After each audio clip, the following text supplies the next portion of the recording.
My name is Dan Wells. I'm a certified personal coach here at Golf Tech Mequon. And what I want to do today is I want to talk about a cause and effect that we see in our better players.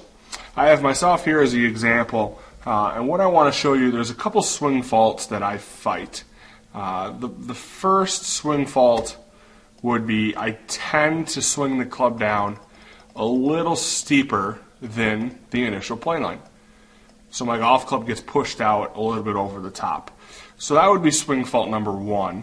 And then on the right side of the screen would be the other swing fault. When I do tend to get the golf club on plane, I will tend to flip my hands as I hit the golf ball. So I'm losing my hinge sooner than I would like to. So these are the two main swing faults that I fight in my own game. Now, cause and effect in the swing, simply what I want to do is I don't want to work on these two positions. I want to figure out if there's something that I do consistently to cause these issues. So as I look at my golf swing, there's a main issue that continues to pop up, okay? So what I'm going to do is I'm going to draw plane lines for both swings, and then I'm going to draw a line on my butt for both of these. And what I'm looking at is how I maintain my posture in my downswing. So over here on the left, this is the swing where I come down over the top. And what we're going to notice is my lower body has slid in towards the golf ball.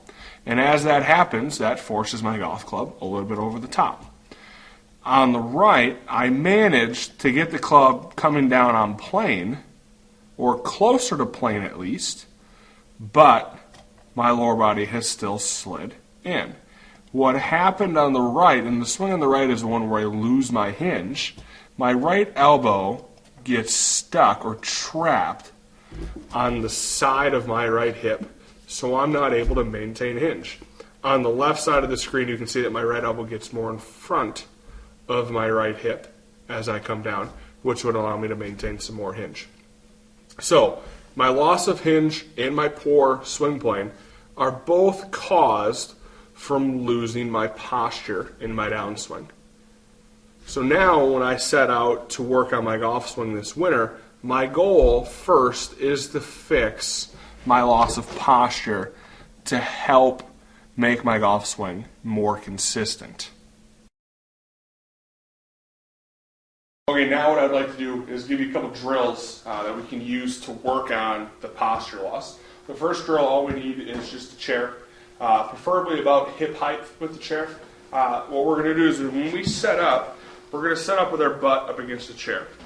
The purpose of the butt being against the chair is this is our reference point, okay? As we move into our backswing, we're going to work on keeping our butt against the chair as we load into our right side. As we then come down into the downswing, you can see I'm maintaining contact with the chair. I'm going to maintain contact all the way into impact.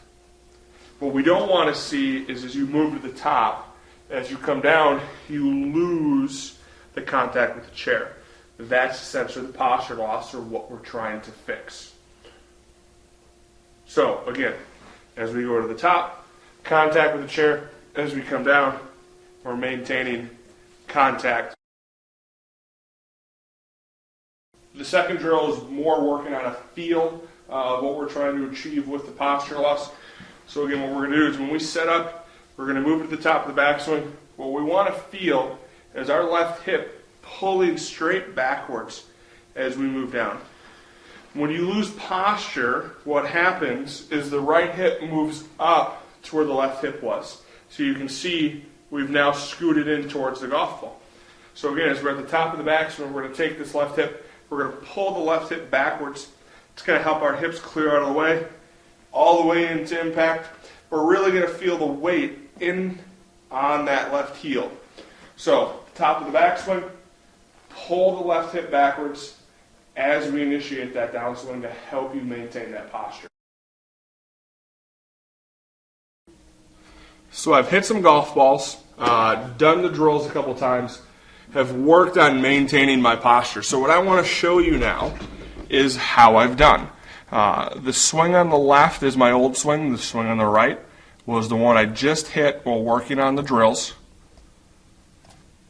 And what we're going to notice as I come down on the left, again, my lower body slides in towards the golf ball, forces that golf club out over the top. As I come down on the right, my butt is going to stay back, and that golf club is going to come down closer to the plane line. So much more on plane over there on the right compared to the left. And again, my butt actually moved backwards from where it was at setup on the right. And that's for me really forcing my lower body out of the way as I rotate down. And then if we look at, from the front view, how this helps me maintain better hinge in the downswing, you're going to notice as I swing on plane and I keep my right hip backwards, I am then able to keep my hands in front of the club head, and I have a beautiful flat left arm and club right after impact, where over here on the left, the right hip gets in the way of the right elbow and forces me to lose my hinge, or creates a flipping motion. So you can see both swing faults helped by working on maintaining the posture as I move through my swing. I hope this helps your game. If you have any questions, please feel free to look us up at www.golftech.com. Again, thank you for your time and have a great day.